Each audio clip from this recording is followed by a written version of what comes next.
Bali, nous y voilà. Cette île du sud de l'Indonésie est visitée par des gens du monde entier et il y a forcément une raison à ça.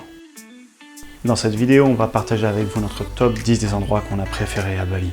Ce sera pas forcément le même que le vôtre, mais on voulait partager notre expérience avec vous dans tous les cas. Sur ce, je vous laisse apprécier la vidéo et j'espère qu'elle vous plaira. Cela va vous paraître bizarre, mais j'ai décidé de mettre en numéro 10 l'endroit où vous allez loger.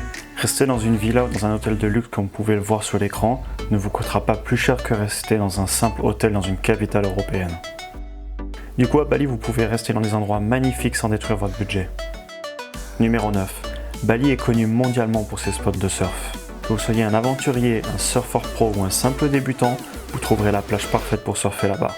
En termes de plage pour les débutants, on va vous conseiller Kuta ou Seminyak, alors que pour les gens plus expérimentés, vous pourrez aller sur les plages de Canggu, comme par exemple Eco Beach, ou alors directement à Uluwatu.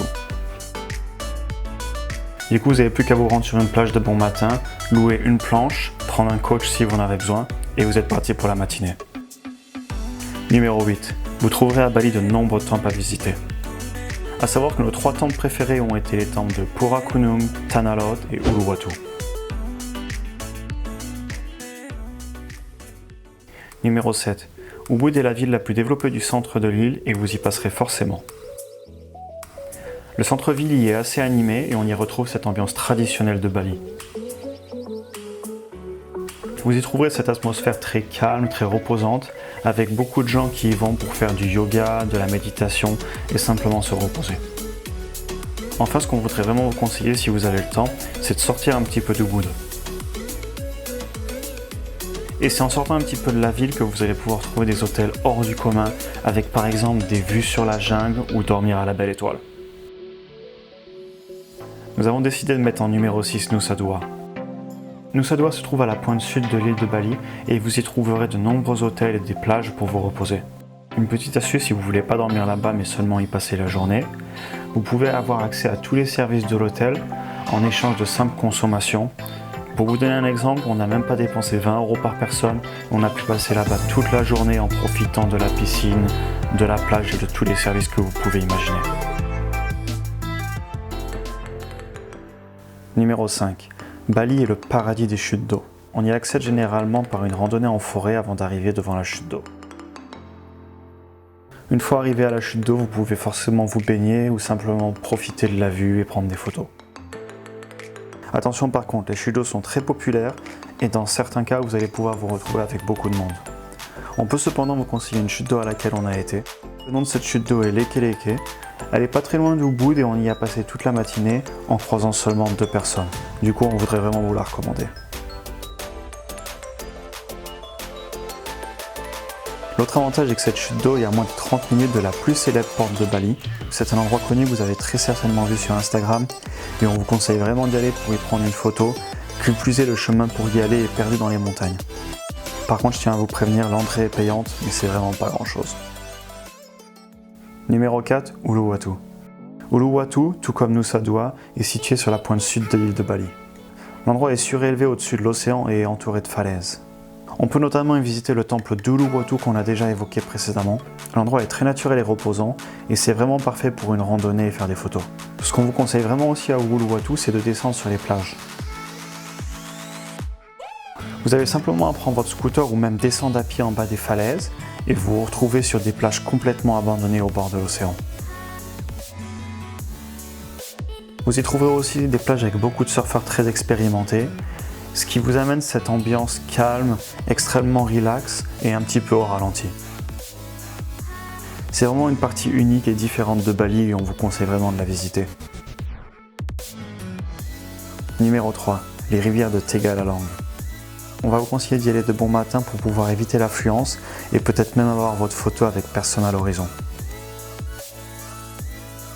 Ce qu'on a adoré dans ces rizières, c'est que vous pouvez vous balader et faire une randonnée totalement librement. Vous pouvez monter en haut des plateaux, faire des photos, vous perdre dans la nature. Et c'est vraiment une expérience un petit peu hors du commun.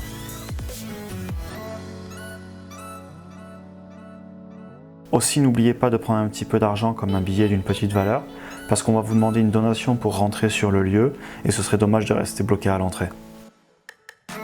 Enfin, si vous avez le temps, essayez de monter tout en haut des rizières, car le point de vue sera très différent de quand vous faisiez la randonnée.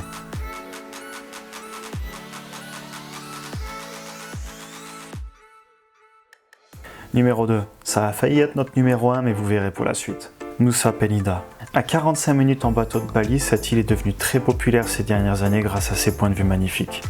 Il y a de nombreux points de vue sur cette île, mais les deux plus connus sont les suivants. Tout d'abord la pointe de Kelingking. C'est cette falaise qui ressemble à un dinosaure et que vous avez certainement déjà vu en photo. Et honnêtement, quand vous le voyez de vos propres yeux, c'est encore plus impressionnant qu'en photo. L'endroit est vraiment unique, et quand vous y êtes, essayez de ne pas vous faire prendre dans le rush de faire des photos, mais juste appréciez la vue pour 5 minutes. L'autre endroit extrêmement connu est cette plage qui a été érodée avec le temps, et vous pouvez maintenant marcher au-dessus de l'océan en faisant le tour. Et d'ailleurs, si vous avez un drone, vous verrez, c'est vraiment l'endroit parfait pour le faire voler.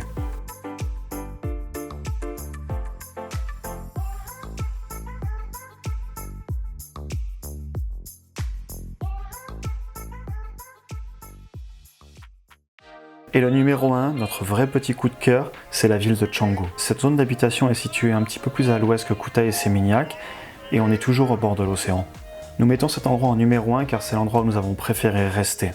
Vous y retrouverez cette atmosphère très reposante et relaxante de Bali. La nourriture est excellente et vous y trouvez de nombreux choix, aussi bien du local que de la nourriture européenne si vous voulez. Certes, les prix sont un petit peu plus chers que Kuta ou Seminyak, mais on vous le conseille cependant car vous serez dans un endroit plus calme avec beaucoup moins de personnes et vous vous sentirez vraiment reposé et en vacances.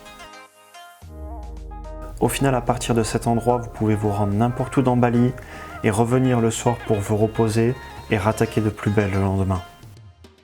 Enfin, je tiens à finir ce top 10 en rappelant que même si cette île est très développée, ça reste très abordable par rapport à la France, le climat y est excellent, les gens y sont très accueillants et c'est vraiment un endroit parfait où passer de bonnes vacances.